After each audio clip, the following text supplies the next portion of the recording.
if I could provide, any unsolicited weight room advice here for veterans writ large, pursue those transition services. For the special operations community, you have the Special Operations Transition Foundation, you have the Honor Foundation, you have a myriad of others that have just, emerged.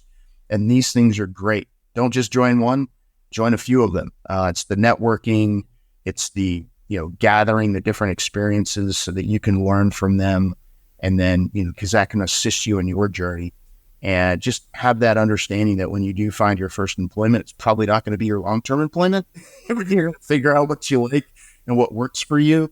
Yeah. And, that happened to me. And now, my second job it's something that's way more aligned with my skill sets. We believe that you are strong by design, and you were made in God's image to have a strong body, mind, and spirit. You're listening to the #1 Strength and Health Authority podcast in the world. So let's get ready to unlock your potential and transform your life in today's episode. Hi, and welcome back to the Strong by Design podcast. I'm your host today, Coach Tonya, and I have a very special guest with me today, Dave Clukey. Dave, welcome to the show. Thank you for having me. I appreciate being here.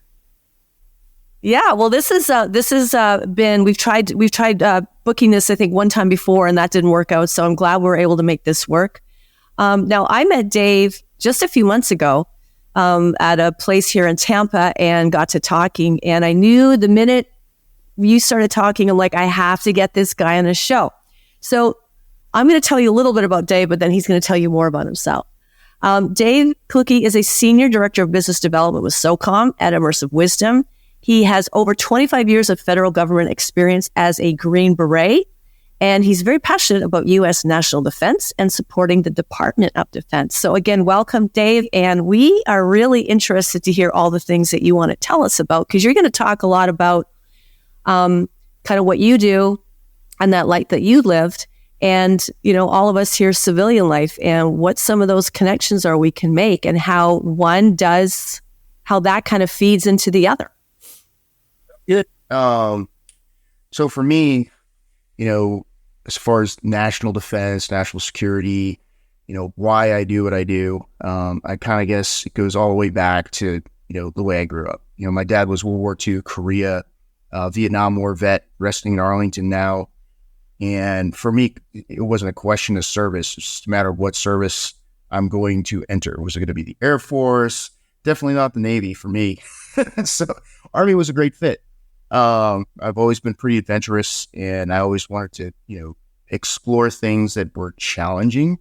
So of course I had to do the Ranger thing and the Army's, weight loss program. And then Special Forces was something that I didn't really know what it was, but I knew I wanted to do it.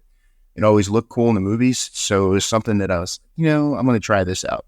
And it worked. It worked for me. I enjoyed my time and, had a lot of adventures, if you will, in Special Forces. I was assigned a 3rd Special Forces group, and that's at Fort Bragg. So I spent about 18 years at Fort Bragg, really never had to leave. But of course, I was never there because I was deployed the whole time, or at least most of the time. And between that, 1st Special Forces Command and Joint Special Operations Command kind of rounded out my time there at good old, now Fort Liberty, but back then, good old Fortress Bragg. So what I do now, I had to, when I retired, I had to figure out some way to continue to kind of support, touch, be around the special operations community and the DoD writ large. And I found a great fit. I've only been with Immersive Wisdom for about 10 months now. And, of all things, I discovered it, they had a, Senior Director of Business Development, SOCOM. It was on LinkedIn of all things. I'm like, oh, man, that's pretty cool. So I reached out to them, and I had no idea the level of cutting edge technology that they offered. And I already had some software experience with my previous, my previous job. And, I'm like, wow, this looks like a really good fit for me. It's operationally focused, and it brings to bear all of the latest and greatest technologies. So, when you look at what the DoD is looking for as far as operational gaps these days, a lot of it is synchronization of joint effects, getting the different joint entities, meaning Army, Navy, Air Force, Marines, talking to each other, as well as our partner forces. So that's one thing that this thing does. When you look at denied areas globally, there's a ton. We look at, just in the Indo-Pacific alone, you have those broad swaths of open sea and islands. And of course, our friends from China may be hanging out over there. So there's a lot of denied areas, right? So we offer a capability to gain access to those areas through denied, degraded, intermittent, low bandwidth environments. So we have a unique functionality and capability to be able to offer that. And then finally, we have low bandwidth capability. One of the biggest constraints that our DoD faces these days is, heavy reliance on web-based applications and the need or necessity for considerable bandwidth just to allow our forces to, project our mission applications on a network. And we're able to lower the local area network up to 80% to free up a considerable amount of bandwidth and enable our forces to continue continuity operations, even if there's incredibly low bandwidth. So those are the big three. It does a lot more with geospatial intelligence and OSINT, or all source intelligence type stuff, but just captivating to me. And given the fact that I spent my entire adult life either deployed to combat or training for combat or working with our joint partners or partners globally, it was just like, oh, this is a great fit for me. So couldn't be happier. And, being able to help our, government out, being able to help out DOD and my soft brethren. Couldn't be happier. Great fit. Yeah. Well, it sounds like you've got quite a story. As I listened to you, I'm like, this would be a great book. This would be a really great book. I'm a writer. So like there's a book in you for sure. There's one thing you were mentioning that I wanted to ask you about for people in our audience listening that may not know. I mean, I think a lot of us, like we see the movies, right? And we know that there's military. We know that military, you guys go off and you fight and you do things. But there's a lot more to it than that. So when you talk about access to denied areas, can you explain what that is and why is that so vital and so important? Right. I deployed to Afghanistan, I don't know, pretty much most of the years between 2004 and 2014. So I was there 04, 05, 06, 07, 08, 11, 12, 13, and 14. I had a little break in between. And a lot of the areas that were, where our threats would dwell are what we would call denied areas. They'd go up into the hinterlands and the mountains. They'd go to these areas that were very hard for us, even with our incredible technology, to get into. So in order to access these areas, you'd have to take a ride in a helicopter or find another way, sometimes walking in. So you got your hiking, definitely got your steps in to get up and access these areas. But even if you could access these areas, bandwidth and having access to connectivity, which is, the ability to speak to your higher headquarters or somebody that could provide you with like resources or assets. And when I say resources or assets, close air support to protect you, medical evacuation type helicopters, any one of a number of things, right? Because when you're out there as a 12-man special operations detachment or special forces team, you're kind of alone and unafraid. You have attachments with you, but you're very much out there kind of flapping. And having access and having the ability to communicate in these denied areas it's critically important, not only for reduced risk to mission, reduced risk to force, but for the very survivability of the folks on the ground and having that ability to be able to accomplish the mission, whatever it may be. These denied areas, you can look at, just look at the map of, the Indo-Pacific. I keep bringing that up. I think it's a great example. Just broad swaths of land in the hinterland, and, our naval vessels out there struggle with connectivity. You have this robust carrier group, yet they still rely on the same communications infrastructure as a special operations team out there, in the hinterlands. So being able to access these areas, being able to have that communication linkages is absolutely critical for our national defense. Does that make sense? Yeah. Wow. Yes, it does. It does. So when coming back to like kind of that same arena, what is, and I don't know if one is more important or more impactful. I would imagine it would depend on like the mission or the area or whatever, a multitude of different elements that, sort of define what's happening, where are we going, how are we best going to complete this task. But when it comes to technology versus boots on the ground, does one have a greater impact? Is one more impactful in a desired outcome or not? I don't know if did I make sense? I mean, it makes sense in my head, but I'm hearing it come out of my mouth and I'm like, I really just didn't know how that sounded. I think it's the old question is technology or people more important? And, people 100% every single time are more important.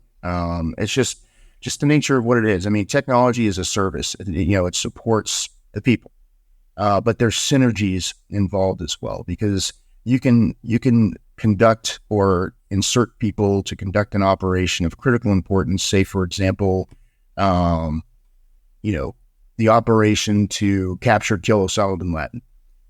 They could go in there, they could access it through our helicopters and get into the location, but how are they going to get out? They had some issues, right? The helicopter crashed. They had to maintain communications back to the mothership to be able to enable that recovery and adapt to that situation. Because you can conduct a planning all day long and have contingencies and all these things, but every time you go on the ground, you're going to get smacked in the face. Not only the conditions and weather and all the different things have a vote, so does the enemy. And so does Murphy. Murphy always rears its ugly head. So when you're looking at this and you're trying to understand, what can we do to better hyper enable our people, technology comes in every single time in innovation. And that's where the linkages are. But make no mistake, it's all about the people. But how can we better service the people? How can we better enable these people to be able to conduct the operations and missions that we need for our national defense? Right. Wow. Now, looking ahead, how is operations for defense? How is that changing? How is it evolving? What are, the things that you can talk about? What do you see as in terms of like in the next 10 years and onward? What can we expect, or what does that look like? Yeah, it's shaping out right now. I don't have my magic 8 ball, right? But a lot of the current trends. Really, you don't? Actually, you bring it. Well, it's over there. I can go grab it. But the current trends, right? When you're looking at national security strategy, which we've had some recent updates to, and you're looking at how can we best leverage our incredible force and our resources and our partners, our Five Eye partners, our host nation partners globally. Like, how can we get ourselves aligned and orchestrated to be able to counter the threats, not only to their countries, but of course our country. And, everything. Like, I had an anthropology professor at Naval Postgraduate School, and one of the things that stuck with me most is everything's interconnected. Everything. And when you peel back the onion, I mean, there's a lot of truth to that.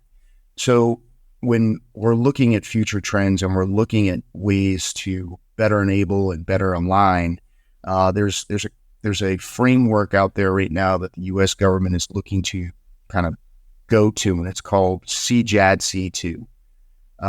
And this is Joint All-Domain Command and Control. And this is trying to have one network that enables all of the different entities, all the different parties involved to be able to communicate and understand and have kind of a single optic and visualization of what's going on.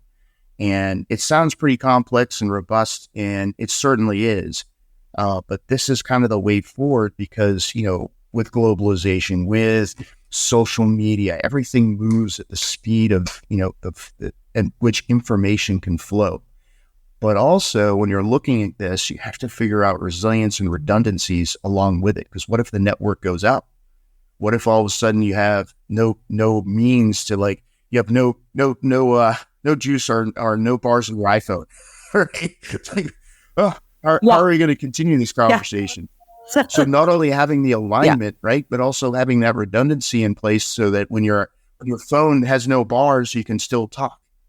So looking at that, that's why it's all interconnected between the communication across the joint force and our partners, having those access to those denied areas and that very low bandwidth capability or no bandwidth capability, and leveraging and understanding through a single optic and visualization things that are happening globally so that we can better set conditions either beforehand because we can do our trend analysis or respond to them and not react because all of a sudden it's a great surprise because we've had that most recent at the speed of relevance information to our commanders at echelon, both horizontally and vertically. That's the way I see it going, but we can't forget our space brethren. We've got the nascent, Space Force that are burgeoning, trying to figure everything out. How are we going to nest and integrate them? You think about it, you can get a lot more vantage point and understanding for quick decisions just by orbiting the Earth and seeing things before they may even happen. And, that is the beauty of it in this time of incredible innovation. So that's the way forward. Hopefully that makes sense.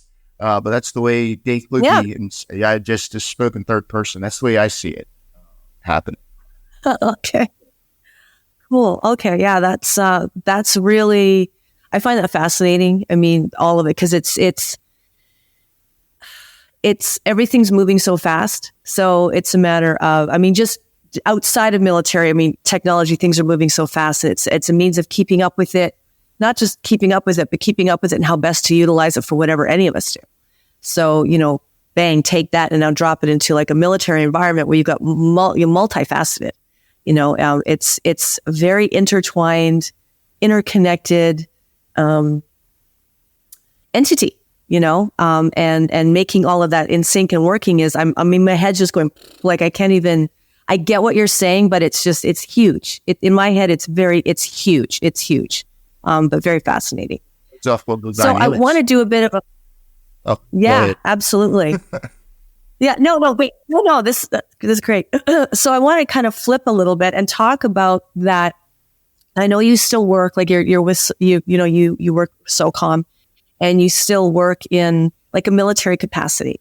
But can you talk a bit about what it's like going from, Fort Bragg, doing deployments, being active military on missions, and now civilian life, such as it is? That's a good one. Such as it is. I'll preface it by saying it's a journey. So for me, my first quasi-transition occurred when I was selected to take command of a recruiting battalion. So I spent the majority of my career at Fort Bragg, and we're all equally kind of, we operate in the same manner there, which may be weird to everybody else, but it kind of makes sense to us. And thrust out into a completely different environment. I went to Phoenix, Arizona, and took command of what's called the U.S. Army Phoenix Recruiting Battalion. Completely different mission. So I went from the pointy end of the spear to the blunt end of the backside before any training takes place, where we're looking and trying to find our nation's youth that meet the bare minimum requirements for military service, which is kind of challenging these days. When you look at the metrics, we have, 1% of the U.S. serves. We have like 1.3 million service members, with constitute the Department of Defense. Then we have 7% of the U.S. society that have served. But when you look at the actual who can serve in the military, it's not everybody, unfortunately. There's requirements, mental, physical. It even goes down to like legal issues. So, we have about 2%, 2 out of 3, or 2 out of 10 American youth meet the bare minimum standards. So our recruiting nationally was struggling. Yes. But that being the case, and all those metrics aside, that was the kind of the segue for my transition. Unbeknownst to me at the time, I ended up taking command with full intent of staying in, but I've got 2 amazing kids that never really had a dad. So my wife, being the pragmatic person that she is, said, "Hey, it would be nice." And here's the context. 13 deployments, worked at Joint Special Operations Command for 2 years where I was essentially gone, and then decided to geo batch, basically work and conduct this command in a different state away from my family. So I didn't have much time around them. So the ultimatum, and I say that in, tongue in cheek, was clear. So there was absolutely no decision for me to make, and that was to retire. And I didn't really have a lot of lead time. Sometimes people plan these things out. I did not plan this out in this case. So transition was a journey. So here I am away from our community at Fort Bragg that we developed, like I said, over 18 years. I'm in a different environment that isn't really familiar with special operations. And although an incredibly patriotic state, there's not a whole heck of a lot of veterans base, although the folks that are there are staunch advocates. And again, it's an amazing state. But it was difficult because a lot of folks out there, when you're looking at the civilian private sector and, the industry out there, they didn't truly understand and grasp the skills and things that somebody with my background could bring to bear. And I don't think this is unique. I think this is kind of a thing across the U.S. right now. So it's not like mutually or it's just an exclusive thing with that particular state. But I will tell you, based on my observations and personal experience, once I came back to the East Coast, they seem to have a lot better understanding of, what the military can offer. And it makes sense, right? The vast preponderance of the DoD is on the East Coast, right? And of course, our West Coast got a significant amount of Navy out there. But for me, it was a matter of holy macaroni, right? Everything and the mission and being a part of the DoD team all came to a screeching halt. As soon as you have your little meeting where you go in and you have your final paperwork and they play the Army song and then you go march on your merry way as a civilian, and you are now retired. It used to be a blue card, so you're part of the Blue ID Club. They changed it recently, so it looks like a common access card. Anyway, it was let's just say it was a long drive home from Fort Huachuca and a lot of holy crap, what just happened. So for those transitioning, you're not alone. Everybody goes through their own little journey. For me, it ended up being taking a little bit of time off to try to figure out what I want to do next. I pursued an MBA and a whole bunch of certifications, and that was for me. I thought at the time it would help with the job market, and kind of transition my skills into the foreign language, the private sector at the time. But all these things, all these certifications are for you, for the individual. They're not for resumes and all other stuff. And, it's what you bring to bear. So if I could provide, any unsolicited weight room advice here for veterans writ large, pursue those transition services.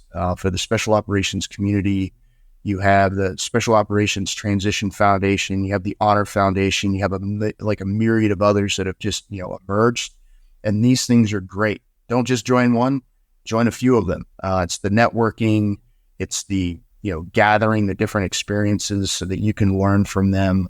And then, because that can assist you in your journey. And just have that understanding that when you do find your first employment, it's probably not going to be your long-term employment. You're going to figure out what you like and what works for you. Yeah. And, that happened to me. And now, my second job it's something that's way more aligned with my skill sets and, the autonomy that I like. And of course, the market that is, my people. So it's for me, it just worked out. But again, it wasn't without a lot of discovery learning and some significant emotional events and stuff like that. But that's part of the course, right? That's how you learn. But that was my transition. That was some of the things that were illuminated to me. And then again, two things: seek help, don't be proud, and you are not alone. So those are probably the two biggest things to take away from the transition journey. Right. And do you think, you can only speak for yourself and what your experience was like. But, you were special forces. Do you think that is because that, you go into that and your job is, you're helping the greater good. You're helping other people. Things go down. You're there to come in and fix, clean up, make things better. How difficult is it in that transition to be on the other side of that and be the one to ask for help and to actually take help? How is that a challenge? Depends on the person, right? For me, I like to do things myself. I like to figure it out myself, probably a personality flaw. But it was a lot of humble pie for me to realize it's like, okay, I need to look at this. And this was some self-actualization and some growth going on, realizing it's like, yeah, this is a completely different environment. I've asked for help in the past. It's no different. Time to like look at this, because the answers that worked in the military aren't necessarily going to work here. Some of them do, but then it's that discrimination and figure out or delineation, what works, what doesn't work, and then how and where what are the things that I need to focus on now, and what resonates that may not have resonated in the military but works incredibly well in the private sector. And a lot of those values, all the values work. It's just a matter of translating a lot of the things so that folks understand. But yeah, if you want to talk about having that light bulb / epiphany moment, I can tell you, mine was in the very middle of my MBA program, where one of the guys in there is like, yeah, you're looking at these, senior executive positions, and how much experience do you have in the private sector? And I'm like, none. Oh, how much do you have in the military? Quite a bit. It's like, okay, a lot of that translates, but you still have to, earn your place in the private sector and kind of figure it out and get some experience under your belt, just like you would in the military, right? And I was like, yeah, you're right. Not the case for everybody. Some folks can walk into those senior positions. For me, I cut my teeth learning in sales from an incredible team. I actually worked at ServiceNow for a while, and those folks over there, absolutely unbelievable. They partnered me up with an experienced sales rep and also a very experienced solutions consultant. And those guys showed me the ropes. Completely indebted to them. I learned inordinate amount of information sucking through the proverbial fire hose. And simultaneously, I took all the lessons learned from the transitions, foundations, and stuff that I went to, and asking different folks about resumes and, interviews, and rehearsing these things just before I even got my foot in the door at ServiceNow. And, all these things way outside your comfort zone, but now, so experienced now. I say that in jest, but I feel honestly like everything that I learned through a considerable amount of discovery learning is paying dividends in my current role, and also helped during that interview process when I was exploring new opportunities that better aligned with who I am and my skill sets and my strengths. So yeah, don't fret. Yeah. It'll work itself out. Trust me, for all the transitioning out there. Yeah. Well, I had the opportunity to spend some time we had Soft Week here, 3 weeks ago now in Tampa. So, and that was that week that I met you, and I had the opportunity to, a couple things were going on that time. I got to help out with a golf tournament that was going on at McDill. I got to spend some time down on the Riverwalk there, meeting some people and stuff. And what really stuck out to me that I loved was, cause I kind of like to hang in the background. I kind of like to watch. I mean, I like to talk with people and find out about them, but I like to kind of just watch and see how people interact. And what really struck me that it's just, I'm like, wow, is that seeing individuals that hadn't seen each other for a long time and had maybe done deployments or at some point in their military career had a connection or spent time together, and like this brotherhood it's still there. And that just, I was like, wow, this is really, I don't want to say cool, because cool is just such not the term that's really appropriate for this, but it really struck me that bond, that brotherhood that still is there, even though a lot of the individuals I met are now like working in the private sector and have retired from the military. But it was just, I don't know. Can you talk a little bit about, there's this bond. That was probably the biggest thing. Like when I told you I was kind of on an island before, I did seek out some special operations folks when I was there because culturally, we're all aligned, right? SEALs, SF, MARSOC, you name it. We all share that common experience. We've all been through some pretty crazy training and selections, and of course, the combat experience, and other, creates an incredible bond. And of course, there's those unfortunate things, not only the sacrifice and a lot of the, struggles, challenges that you endure, through either the various schools or the unique experiences on combat deployments, to include loss. Those things bring you very close together and creates a very unique and interesting relationship and family, right? So seeing those folks and having that network and being able to tap into that network, and then going to places like Soft Week when it's absolutely stimulation overload and you like walk away, just like completely exhausted and sleep for a week. But being able to see all those folks, it's exciting. It's amazing. Trying to figure out a good word to describe it. I mean, outside of overwhelming, it's very refreshing, and it's just a incredible way to spend time, right? So if you don't go because you're in industry, you go because everybody's going to be there. You can see 20,000 of your best friends, and it's like one of those experiences where you see folks and you haven't seen them in so long, and you have these memories, shared memories and experience. But it's crazy because you're hugging one person, and then like somebody else, and you don't even get time to talk to them. And you get to circle back. Anyway, it's fantastic. It is and then Global Soft Foundation, I'll give them a plug. They have basically taken something that was conceptual in nature and brought it to the next level. Those folks have done incredible work. Stu Braden and his team over there. Not getting paid for this, but I gotta give credit where credit's due. And I'll tell you right now, the way that they have orchestrated it, the way they have expanded out to industry, the way they've incorporated, Soft ATNL into actual conference itself with their own little areas now. It's just growing and getting better and better every single year. And having that venue where all these folks can come, with their robust security, and then all these different social settings where folks can go and, reconnect. Just absolutely unbelievable, phenomenal. Everybody looks forward to this event every year. So, yeah. And that's just one aspect, right? You could see somebody in the street, grocery store, and it's just that arbitrary or serendipity, however you want to call it.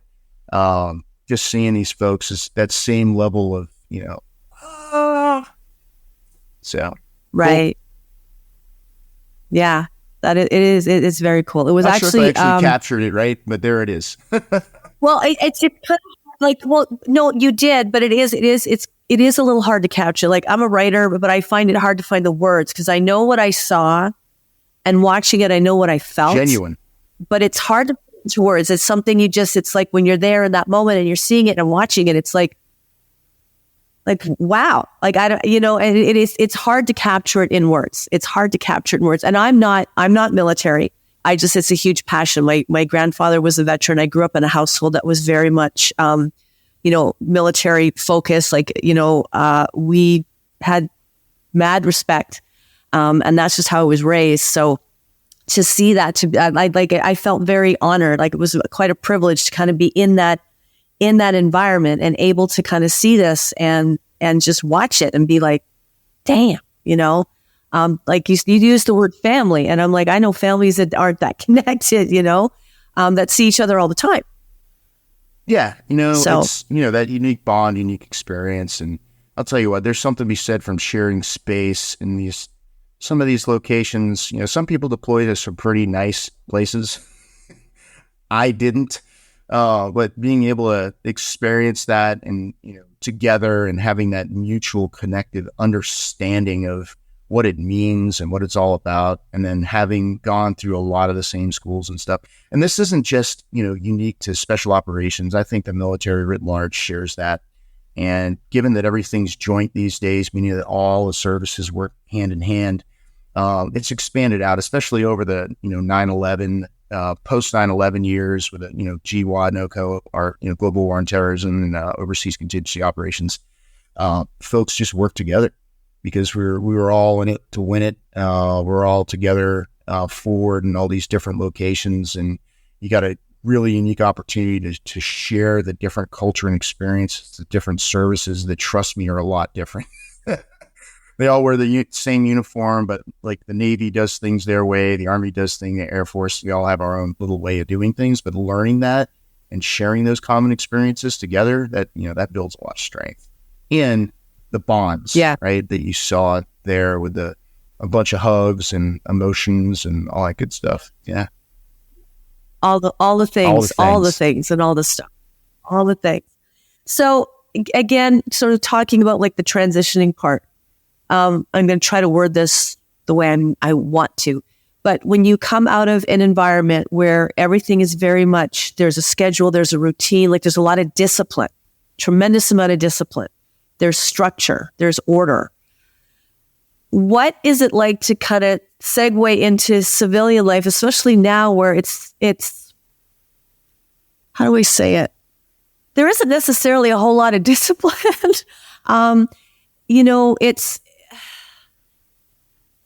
It's different. I mean, it's so different. Like being a military person going into civilian life, but coming out of an environment that is incredibly structured, that is incredibly disciplined, into, civilian life, where out publicly, it's not always like that. I mean, how difficult is that? What's those people that are inconsiderate and or don't they make you a better person. Right? What do you want? I mean, you learn all about patience and very well said. So no, I'll tell you, it's kind of funny. First and foremost, when you get out, it's like freedom. Oh my gosh, right? It's like I can do whatever I want to do. I'll do all these things, and all of a sudden, like the cold hard truth, it's like, oh, I don't have orders anymore. Nobody's telling me that I need to have this career progression, or I need to go do this, or the mission come down from higher. There is no mission from higher anymore. You're making your own mission. You got to figure it out. And having those tools and understanding structure, you can. There's this thing you have to execute: self-discipline. Right? You have to make up your own schedule and figure out what works for you. But in a healthy way. A lot of times, I've seen folks, and I'm culpable. You start pursuing unhealthy habits, right? You start doing some things that may not be in your best interests. But that's where you got to go back to the, for those in the military, go back to the very basics, right? Mental, spiritual, physical health, and, looking at, how you can incorporate those things in the private sector that made you successful in the military, and the structure of the military, physical fitness. That's paramount. Taking care of your body, taking care of your mind. Even though you're working a job that's, maybe pretty demanding, you got to do self-care, right? Otherwise, you're going to run out of juice and crash. Like I just took 2 days, for example, PTO. It's not leave anymore. It's paid time off, to go down to Key West to see the best combat diver competition, right? For me, that's self-care. For me, going down and seeing that, like, just amazing. I'm on the board for the, Combat Diver Foundation, and I'm very passionate about it. So for me, taking 2 days off to go to Key West doesn't suck. And then to go see. No, Key West is not suck. It wasn't terrible. I'll tell you, Key Lime Pie, highly recommend. But yeah, that was my form of, self-care, take some time out with a guy that I actually went to airborne school in 1997 with. And then going to see all these folks that I, served with. Some I expected to be there. Some was like a huge surprise. So same type of soft week, scenario going on. Refreshing. But yeah, getting back to the structure and lack of structure, when you do whatever you pursue, you're going to have to allocate time and time management. So it does boil back to time management, looking at, prioritization and, where you want to spend your valuable time. For me, family was number one. So I'm not working, I'm hanging out with them. And then in instituting those things that give me joy and give me health. Jiu-jitsu, went in too hard, back to it, but that's my physical fitness. I like to do jiu-jitsu. So yeah, whatever it looks like, it's going to be different for everybody else. But the transitioning person, the individual that left the military and the structure of it, you got to build out your own structure. You got to figure out what's important, prioritize, and then time allocate. Yeah. And from the sounds of it, it sounds like there is a lot of, there's a lot of groups, organizations, there's a lot of help. There's a lot of things in place to navigate that. 100%. And then your network, you got to leverage your network. You can't pick up the phone, either text or call. Like a lot of us are kind of like texters these days. We don't like to pick up the phone or actually talk to somebody. Hey, I highly recommend doing it. It may be a little bit better for you. You may get a little bit more info out of it than what you can offer in a text, and get that context, because a lot of folks know people that have been out a lot longer than you may have had or than you may be, and they can help you out. They can share that. But those transition foundations that I mentioned earlier, and plus the myriad of others, offer that network, and in you're immersed in an environment where you're with a bunch of people that are going through the same things you are. And, there's everybody's kind of, starting off at that low baseline and then kind of learning and growing and sharing those things that, work and don't work. So you're not making those same mistakes or having to suffer through the same discovery learning type things. So, yeah. Right. So I want to, before finishing up, I want to talk a little bit about when you were talking about the percentage of individuals that actually qualify. That I was absolutely shocked at how low that number is. So what would you say if a younger person, approaches and I really want to go into the military. It's something I wanted. What would that conversation be that you would have with them? I've had opportunity to provide a lot of mentorship, and for exactly that reason. And some things are uncontrollables, right? Medical type conditions and stuff like that. Unfortunately, there are waiverable things now, but that's something that, even if somebody has this strong desire and they meet all the other requirements, that's one thing that's unfortunately, it breaks my heart. It's going to preclude the opportunity to serve. But I'd focus on academics as number one. You got to study. And for somebody like me, if you told me that when I was, an adolescent, I would, Ebenezer Scrooge, bah humbug to that. But it's true. You got to buckle down and study. You got to get involved with something that's physical fitness oriented. A lot of times we got our gamers these days that, kind of plant themselves behind a television screen inside. You got to get outside, do outside activities. You got to move your body. Sports is a great way to do that, because that'll institute a lot of the same type of teamwork and lessons that you would learn, in the military. Is kind of a precursor to it. It helped me a lot. Sports, getting involved in the community, doing those things where you could develop that broader appreciation for what's going on around you, and you're not just in a vacuum and learning what's going on from either social media or something else where you're either getting somebody else's perspective or somebody's driving the information to you. Go out, get involved. Our youth have plenty of opportunities to do that in schools with the different organizations and clubs and stuff. Do those, get involved in it. Go to veterans events, if you can. It's unique and interesting to see folks that had served, and you're able to, like, Memorial Day events or Veterans Day events, and then just be a student of history. Is it going to serve you well? Are things going to be exactly the way they were? No, but at least have an understanding of the difference between Memorial Day and Veterans Day, right? Understand the implications of our, 4th of July and our independence, who we actually were, getting our independence from. Those things are important to know. So I guess. Yeah, it's not just a 3-day weekend. It's not the day off of school. No, right? I mean, so I guess peeling it back, the physical fitness thing is pretty important. The academics piece is really important. And just community involvement. And then finally, doing those things to keep yourself out of trouble. There's a lot of temptation these days, and there's way more access to things that things you probably shouldn't have as an adolescent, and they're just readily there. They're readily accessible, and there's things that are through social media that sound really old. And in my day, we didn't have that. We honestly didn't. So just the access to things. So finding those things that are healthy to keep you out of trouble, so you can actually become. And this isn't even for the military, right? I mean, this is broader scope, just contributing members of society where you can actually bring value. And it doesn't necessarily, everybody's course trajectory will look different.